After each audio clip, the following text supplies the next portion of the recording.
Each clan's lineage is biologically linked to a series of predecessor technologies that will only operate after integrating with unique genetic signatures.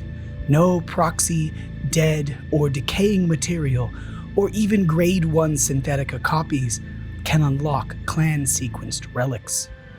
Only living clan members can interface with and activate associated with their unique, functioning lineage.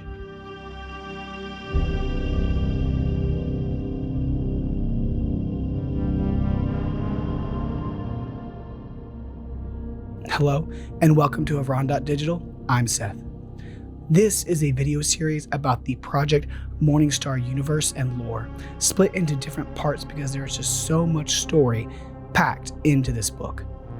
Please check out my previous videos if you'd like to catch up on some channel info or want to go through the lore series itself. Please remember, if you like my content, to like and subscribe to appease the algorithm. I'd also like to point out that the Hunt Part 3 is out at the Project Morningstar channel. Links in the description below. Please go check it out. It is awesome. I had the opportunity to be the VFX lead on it. It was a great experience and I can't wait to do more. And let's get into the video.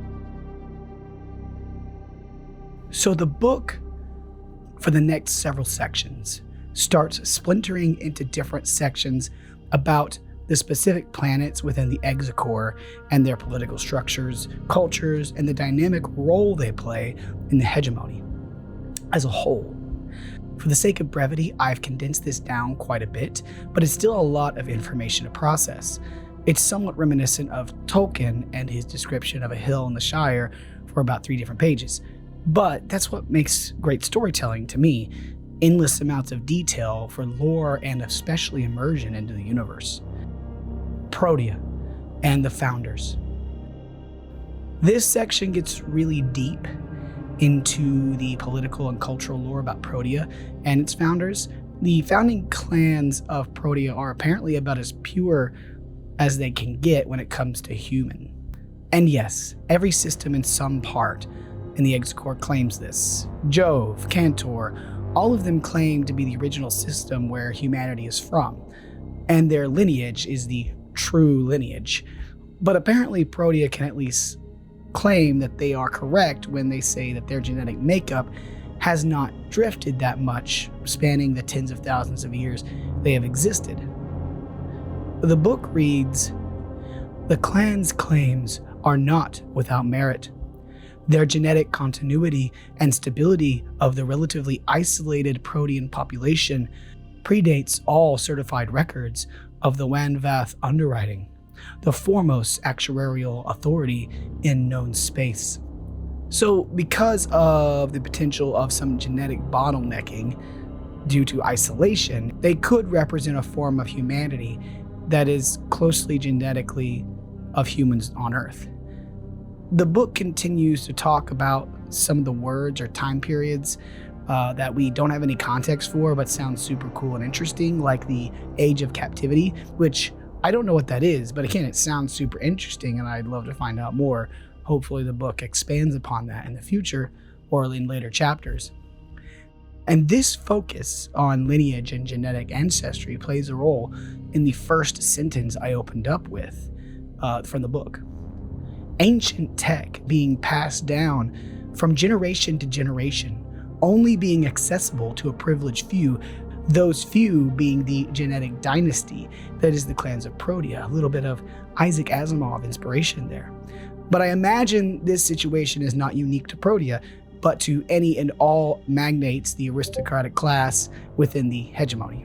So let's say your family owns this device that is capable of reversing damage to your tissue caused by aging.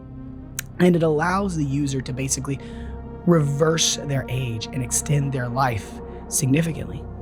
But your family is the only one who can use it because your ancestors built it, as such that they only are capable of operating it, along with their predecessors. This creates not only a genetic dynasty dominating a very specific tech that gives them an edge, but also adds to a mythos surrounding that clan or family. Now, I am going to diverge from the way I've normally done these videos, which is a linear progression. just straight reading from the book and doing an analysis on it. But the next part of the book goes into more details about the Proteia clans, Jove clans, and systems like Kantar. And I think each one of those needs its own deep dive video on its own. So I'm skipping a little bit ahead to discuss the section that comes after that, which is the nation states within the hegemon of 1,000 empires. Bhosnaya Republic. I probably butchered that name, I apologize. This nation state occupies a region of space called the Yaga Nebula, which is located on the southern edge of the hegemon. This region has no central seat of power and is constantly changing government bodies as a result of an ongoing war within the region with terrorist organizations. Macrocorps use the region as a testing ground for all sorts of weaponry, and the military industry profiteers from this conflict. Sounds very on the nose for our current times. The Demarchy of Luyten. Again, I apologize if I'm mispronouncing that. A small nation on the frontiers of known space. This nation is ruled by the wealthy landowners and has the largest population of indentured in the hegemony, which is kind of a fancy way of saying it's a small slave nation. Fargol Kritarchy. This nation state is a little more abstract than what we've heard so far. It seems the Kritarchy is a conglomeration of different communities, which the book doesn't seem to describe how that might look, other than saying they share planets and world rings with other nations, which makes me think this nation can range from anything to space stations, cities, whole planets, and exist within other nations as isolated pockets of autonomy. They are governed by a legal system enforced by something called the Hegemon, which is an order of military judges. This is a super interesting nation with a really unique political structure, and I'm curious to know more about it. The Myoit Empire. The longest continuous human nation in known space. Quoting from the book here, they rule 25 different star systems and seem to have a hereditary form of government known as the Divine Adoratrix. You can just smell the self-righteous pompousness from that name like that. They are also super fans of artistic endeavors, and as the book describes, support many anthropological endeavors across the hegemon as they maintain the many wondrous bright age relics of their people. Another interesting fact about this nation is that a system called the Chrysos system resides in their space and is the largest trade port in the Western supersector. They have hundreds of small corporations there, and the book really goes into detail about how massive this trade hub is. Sons Confederated.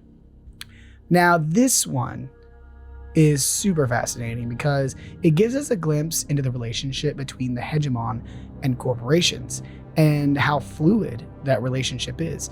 So a corporation known as Stratos Macrocorp discovers the Anhola system and starts to world engineer them to become habitable planets, and essentially charters millions of people to charter this system for their own private corporate use.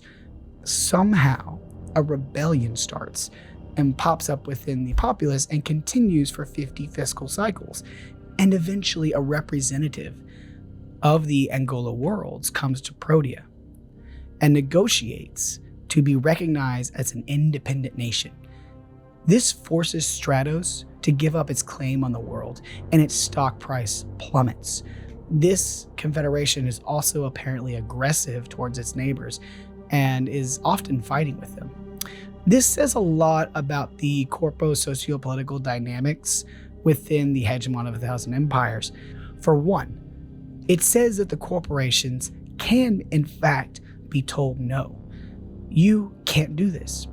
There is a limit to the power they have as long as it aligns with the ideals of avarice. And two, the confederation of nations within the hegemon isn't always a happy union. and armed conflict can happen between nations within it. War, more often than not, can be profitable for certain people. And I imagine that the hegemon keeps a close eye on conflicts like that to make sure that they are not hurting profit margins, and to make sure it aligns with avarice, potentially utilizing the directorate to deal with conflicts that get too out of hand. The Wei-Khang Logocracy. I think maybe calling this a nation might be too generous based on the description, as it feels like it only fits it in the loosest definitions. It exists within the most eastern supersectors, and most of these systems within it are not habitable planets. It is basically the Wild West of space with a barely functioning government. There is also a comment about how them being a wildly diverse population with gingineering, I'm not sure if I'm saying that right, and pro-evolution.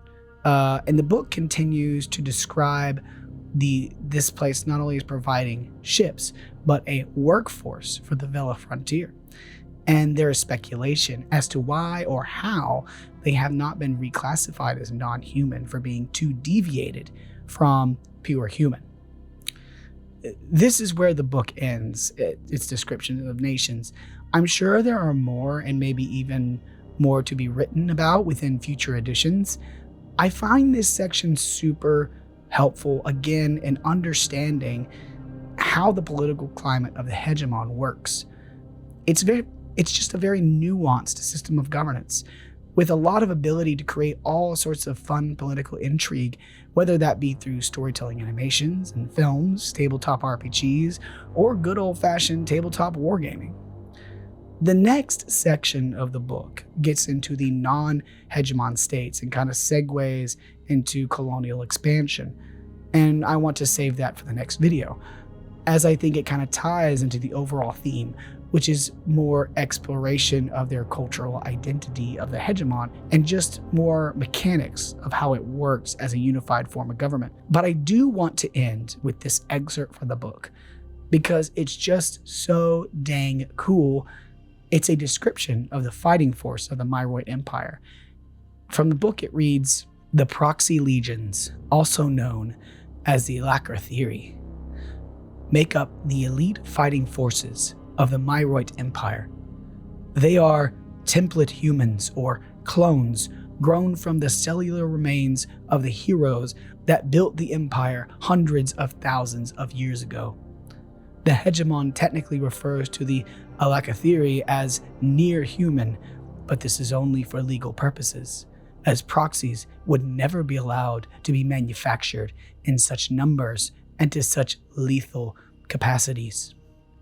In order to convince the empire to join the hegemon, such exceptions were necessary, and none wished to challenge the empire's legions. Hairless, like many pro-evolved creatures, they are onyx-skinned, with white tattoos and armed to the teeth with grade 1 and S weapons.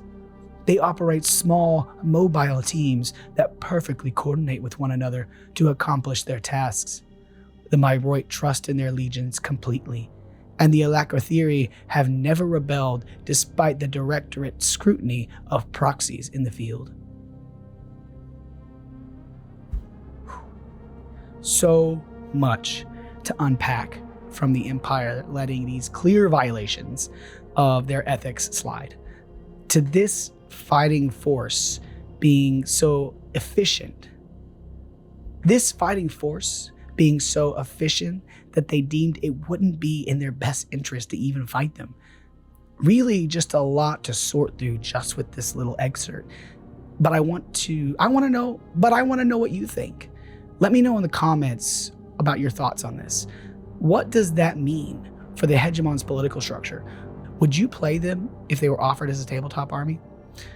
Thank you so much for watching, and remember, go check out Project Morningstar, The Hunt Part 3, links in the comments below. And please, if you like my channel, please consider leaving a like and subscribe. It is so hard to fight the algorithm on YouTube these days. And if you want to support me further, considering becoming a member on YouTube, or you can go to the Patreon link down below. Thank you, and I will see you in the next one.